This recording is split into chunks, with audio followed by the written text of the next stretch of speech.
Hi friends, welcome back to Reimagining Our Faith. It's good to be back with you, and I'm glad you did get to hear from some of our other ministers, but I'm also glad to be back sharing some devotional thoughts with you. It's Holy Week, a pivotal, vital week for Christians.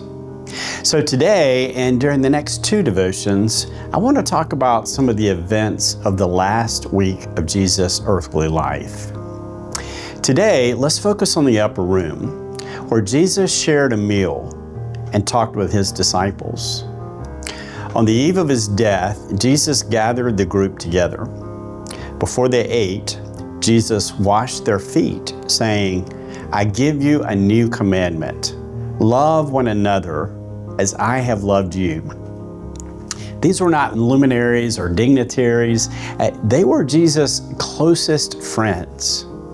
Simon, the one called Peter, the fisherman, a disciple who promised never to leave, abandon, or deny Jesus, even though he would do so in just a matter of hours. Peter's often forgotten brother, Andrew. Then there was Simon the patriot, who loved his country and wanted to follow a leader, a political leader. James and his brother, John, who wanted to be first, but discovered that Jesus had no favorites. There was Thomas, the twin, the first to call Jesus God, and yet became known as Doubting Thomas after the resurrection.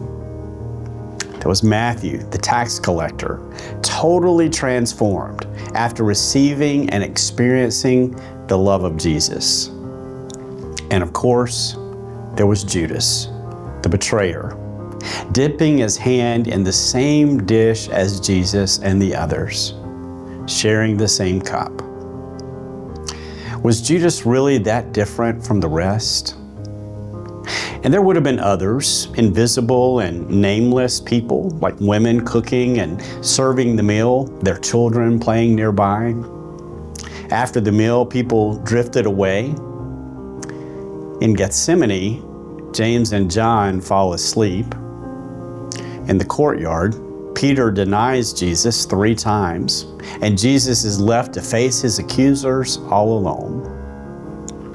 Today and this week, we remember the events of 2,000 years ago. We remember the upper room. We remember the commandments from Jesus. We remember the meal Jesus instituted. We remember Jesus experiencing betrayal. And as we see and remember, we are challenged to take up our own cross. Christ is given for us.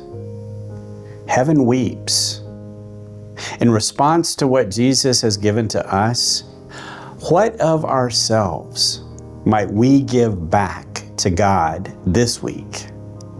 For Holy Week is a wonderful time to reimagine our faith.